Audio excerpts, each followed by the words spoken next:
Back in 2019, we witnessed something pretty magical. We saw one of the best TV show licensed games come back in SpongeBob Battle For Bikini Bottom, Rehydrated. My hype for this game was through the roof when it was announced, and when we had a bit of footage shown. But as time progressed, my hype for this game plummeted, and my worry about this game continued rising, and only rose more in 2020. I'm not too sure about Battle For Bikini Bottom Rehydrated. Let's talk about it.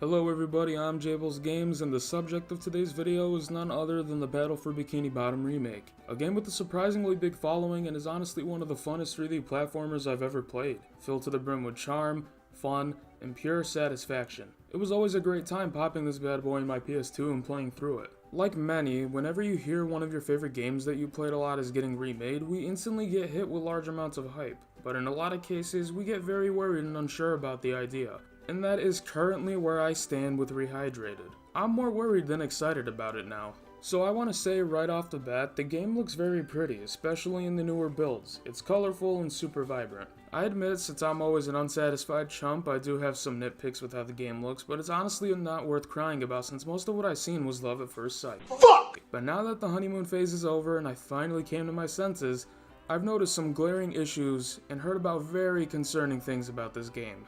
What is probably the most important thing about remaking a classic video game that is widely loved and remembered fondly aside from making it look pretty and faithful?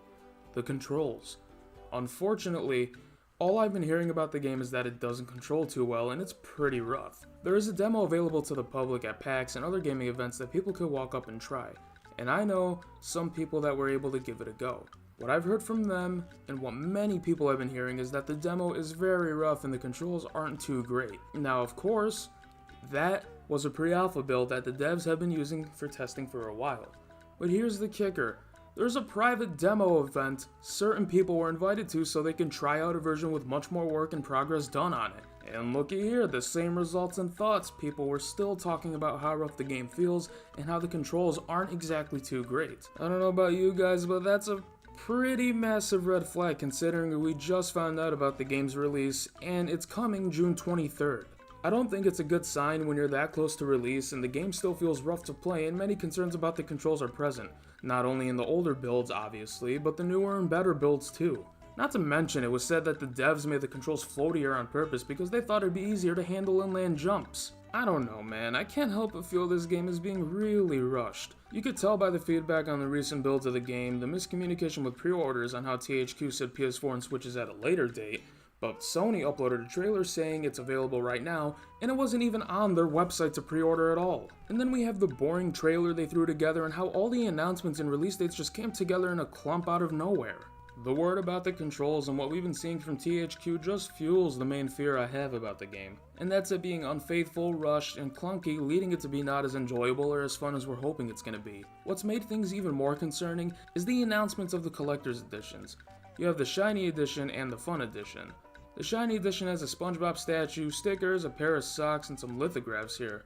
Pretty cool until you realize it's currently priced at $150. What makes this whole thing even worse is the Fun Edition of the game. It includes everything from the Shiny Edition plus Patrick and Sandy statues as well as some key rings in the game of course, for $300 fucking dollars. You have got to be kidding me. The base game is $30. You mean to tell me that everything in that box is worth $270 aside from that? Statues barely bigger than a Funko Pop, keyring, stickers, and a pair of fucking socks, all round up to $270 apparently. And yes, it does get worse, because the Destroy All Humans remake has the same issue having two collector's editions you could buy, one being $150 and the other being $400. That is absolutely terrible, man. THQ is really trying to exploit and bank off of people's nostalgia. Battle for Bikini Bottom feels like more like a rushed product attempting to cash in for a quick buck on the remake trend, and not for the sake of remaking something as faithful as possible to please the fans and be on par with the original game. Now you may wonder why I'm so against in talking about the collector's editions like this. Here's one thing. Other collector's editions, the best example I could use is Days Gone.